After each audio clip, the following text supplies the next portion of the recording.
Hello everyone. आज के video में हम लोग देखेंगे मृतक साझेदार का पार्टनर्स कैपिटल अकाउंट किस तरह से प्रिपेयर किया जाता है। और साथ ही आज के वीडियो में हम लोग देखने वाले हैं कि जब एक साझेदारी फॉर्म में किसी भी पार्टनर का डेथ हो जाता है तो उस पार्टनर के डेथ होने के बाद जब एक साझेदारी फॉर्म जो कि किसी भी व्यवसाय का संचालन कर रही होती है वह अपने बुक्स ऑफ अकाउंट में कौन कौन से ऐसे एडजस्टमेंट करती है, इन सारी बातों को आज के वीडियो में हम लोग देखने वाले हैं। और पिछले वाले क्लास में मैंने आप लोगों के साथ डिस्कस किया था कि जब एक साझेदारी फॉर्म में किसी भी पार्टनर का डेथ हो जाता है तो जो डेथ हुए पार्टनर का जो उत्तराधिकारी होता है या फिर जो उनका प्रतिनिधि होता है उनको कौन कौन से अधिकार प्राप्त होते हैं। तो अगर आप लोगों ने उस वीडियो को नहीं देखा है तो पहले आप उस वीडियो को जाकर देखिए। अगर पहले आप उस वीडियो को देख लेते हैं तो आपको आज का वीडियो ज़्यादा समझ में आएगा। ठीक है, तो देखिए मृतक साझेदार का क्या होता है कि जब पार्टनर्स कैपिटल अकाउंट बनाया जाता है तो इसके दो पक्ष होते हैं। एक होता है डेबिट साइड, दूसरा होता है क्रेडिट साइड। तो डेबिट साइड में हम लोग कौन कौन से आइटम को लिखते हैं, तो देखिए डेबिट साइड में लिखे जाने वाले आइटम कौन कौन हैं। जैसे कि अगर फॉर्म का ख्याति का मूल्यांकन किया जाएगा, जब किसी पार्टनर का डेथ हो जाएगा तो फॉर्म के पास कितनी गुडविल है इसका मूल्यांकन किया जाएगा। अगर गुडविल के अमाउंट में कमी हो रही है तो इसको मृतक साझेदार के जो अनुपातिक भाग होगा उसमें उसको बांट दिया जाएगा और इस गुडविल की कमी को हम लोग मृतक साझेदार के कैपिटल अकाउंट के डेबिट साइड में दिखाएंगे। उसके बाद है कि जो भी अवितरित हानि है, यानी कि फॉर्म के पास अगर मान लीजिए कि कोई साझेदारी फॉर्म है, ठीक है, कोई साझेदारी फॉर्म है और उस फॉर्म को कोई हानि हुई है जो कि अभी तक उसने पार्टनर को नहीं बांटा है, ठीक है, यानी वह क्या है, अनडिस्ट्रीब्यूटेड है। ठीक है, अनडिस्ट्रीब्यूटेड अगर लॉस है तो अगर फॉर्म ने अभी तक पार्टनर्स को नहीं बांटा है लेकिन जब उस फॉर्म में किसी भी पार्टनर का डेथ हो जाएगा तो उस सिचुएशन में क्या करना पड़ेगा कि जो भी पार्टनर हैं, चाहे उस फॉर्म में 5 पार्टनर है, 10 पार्टनर है, अगर जो भी पार्टनर हैं उन सभी के जो अनुपातिक भाग होगा, यानी उनके जो प्रॉफिट शेयरिंग का रेशियो होगा उस अनुपात में इस अनडिस्ट्रीब्यूटेड लॉस को बांट दिया जाएगा। ठीक है, अनडिस्ट्रीब्यूटेड जो लॉस है इसको बांट दिया जाएगा और मृतक का जो भाग होगा उसको हम लोग डेबिट साइड में दिखाएंगे। ठीक है,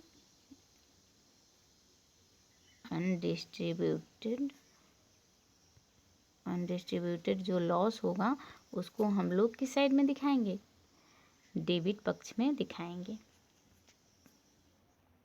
उसके बाद देखिए मृतक का जो आहरण होगा इसको भी हम लोग मृतक साझेदार के कैपिटल अकाउंट के डेबिट पक्ष में दिखाएंगे। अब यह आहरण क्या होता है, यानी कि जब किसी भी फॉर्म से अगर उस पार्टनर ने जिनकी डेथ हो गई है उस पार्टनर ने कुछ रुपया ले रखा है, कुछ पैसा उससे निकाला है, तो यह मृतक जो साझेदार होगा उसके डेबिट पक्ष में दिखाया जाएगा।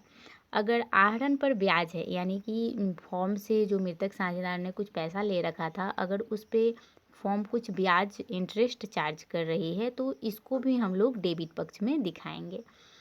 उसके बाद संपत्तियों एवं दायित्वों के पुनर्मूल्यांकन के कारण होने वाली हानि का अनुपातिक हिस्सा। अब देखिए जैसे ही किसी पार्टनर का डेथ हो जाएगा तो जितना भी फॉर्म का एसेट्स है या फिर जितना भी फॉर्म का लायबिलिटीज़ है उनका रिवैल्यूएशन किया जाएगा और यदि रिवैल्यूएशन करने के बाद फॉर्म को हानि होती है तो उस हानि में मृतक साझेदार का जो भी रेशियो होगा, यानी उनका जो भी अनुपातिक हिस्सा होगा उसको हम लोग डेबिट पक्ष में दिखाएंगे। तो इन सारे आइटम को हम लोग डेबिट साइड में दिखाएंगे। यहाँ पे आप लोग के बुक में एक फॉर्मेट भी दे रखा है जिसमें दे रखा है कि हम लोग डेबिट पक्ष में किसको करेंगे, तो देखिए ड्राइंग को डेबिट करेंगे, interest on drawing, profit and loss, revaluation account का जो भी लॉस हानि आएगा उसको करेंगे। उसके बाद जो डेथ ऑफ पार्टनर का ये लास्ट में जब हम लोग पूरा आइटम डेबिट क्रेडिट कर लेंगे तो जो भी अमाउंट बच जाएगा उसको हम लोग एग्जीक्यूटर रिप्रेजेंटेटिव अकाउंट में ट्रांसफ़र कर देते हैं। ठीक है। उसके बाद देखिए पार्टनर्स का जब कैपिटल अकाउंट बनाएंगे तो जितना डेथ ऑफ पार्टनर का कैपिटल होगा फॉर्म में, यानी कि उसने जितना भी फॉर्म में कैपिटल लगा रखा है उसको हम लोग क्रेडिट साइड में लिखेंगे। उसके बाद अगर उसके ब्याज पर फॉर्म ने ऐसा कह रखा है कि हम आपके ब्याज पे इंटरेस्ट भी देंगे तो इसको भी हम लोग क्रेडिट साइड में दिखाएंगे।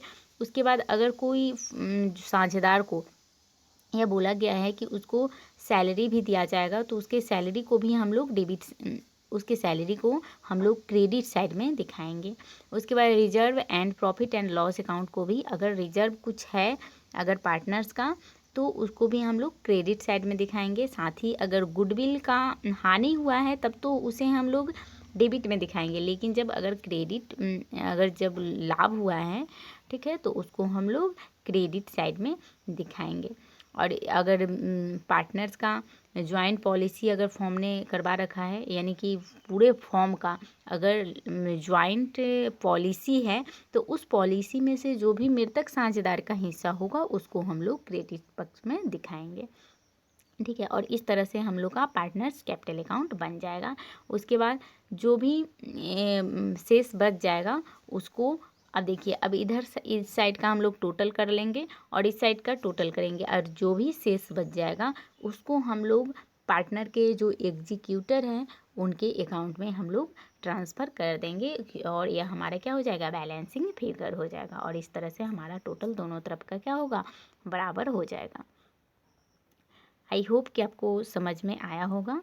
अब देखिए अब हम लोग देखने वाले हैं कि जब किसी भी पार्टनरशिप फॉर्म में किसी भी पार्टनर का डेथ हो जाता है तो डेथ होने के बाद फॉर्म को वैसे कौन कौन से समायोजन करने पड़ते हैं, यानी फॉर्म किसी पार्टनर के डेथ होने के बाद अपने बुक्स ऑफ अकाउंट में कौन कौन से एडजस्टमेंट करती है। तो यहाँ देखिए सबसे पहला दिया हुआ है कि अगर एक साझेदार का मृत्यु हो जाता है तो जिन जिन समायोजनों की आवश्यकता पड़ती है वह क्या है, निम्नलिखित हैं। अब देखिए आप लोग के बुक में दे रखा है कि नए लाभ विभाजन अनुपात और प्राप्ति अनुपात का निर्धारण करना पड़ता है। यानी कि जब किसी पार्टनरशिप फॉर्म में कोई पार्टनर का डेथ हो गया तो चूंकि फॉर्म को क्या करना पड़ेगा कि फॉर्म के पास सिर्फ एक पार्टनर कम हो गया तो क्या करना पड़ेगा कि अब फॉर्म में जो भी लाभ होगा तो अब डेथ ऑफ पार्टनर उस लाभ को तो लेंगे नहीं, तो उनको उनके जो भी शेष पार्टनर बच जाते हैं उनको यह निर्धारण करना पड़ेगा कि अब वह कितने अनुपात में अपने लाभ या हानि को बांटेंगे, ठीक है। तो नए लाभ विभाजन अनुपात का उनको निर्धारण करना पड़ता है। उसके बाद ख्याति का भी मूल्यांकन करना पड़ता है। चूँकि अब किसी पार्टनर का डेथ हो चुका है तो अब वह पार्टनर चूँकि फॉर्म में नहीं है तो अब जो उनका गुडविल का अमाउंट होगा वह कितना होगा और उस गुडविल को अमाउंट को कितने रेशियो में बांटा जाएगा।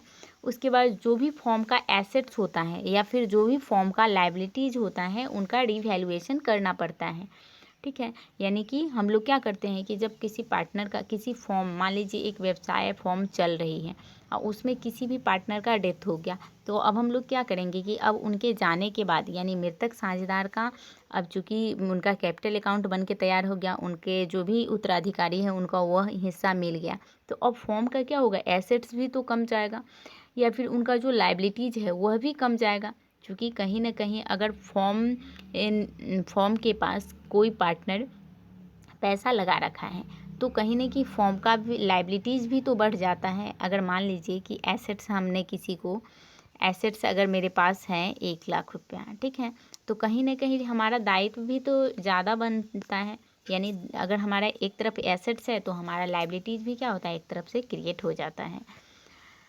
तो इसका पुनर्मूल्यांकन करना पड़ता है पार्टनरशिप फॉर्म को। उसके बाद लाभ की गणना करनी पड़ती है। उसके बाद जो भी ज्वाइंट पॉलिसी है इसका एडजस्टमेंट करना पड़ता है।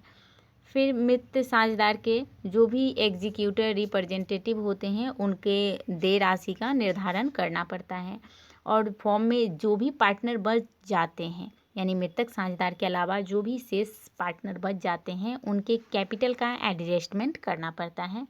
मृत साझेदार के कार्य निष्पादक के खाते का निपटारा करना पड़ता है। यानी कि जो डेथ ऑफ जिनकी मृत्यु हो गई है, जिस पार्टनर का डेथ हो गया है, उसके रिप्रेजेंटेटिव एग्जीक्यूटर जो होते हैं उनके खातों को उनको पैसा देकर उनके खाते को बंद कर दिया जाता है, ठीक है। तो इस तरह से हम लोगों ने देखा कि जब एक पार्टनरशिप फॉर्म में किसी पार्टनर का डेथ हो जाता है तो उनके कैपिटल अकाउंट को किस तरह से बनाया जाता है और उनके मृत्यु हो जाने पर एक पार्टनरशिप फॉर्म का किस तरह से एडजस्टमेंट किया जाता है। आई होप कि आज का क्लास आपको अच्छे से समझ में आया होगा। तो ये था आज का हमारा क्लास। तो अब हम मिलेंगे नेक्स्ट वीडियो में। तब तक के लिए थैंक यू वेरी मच।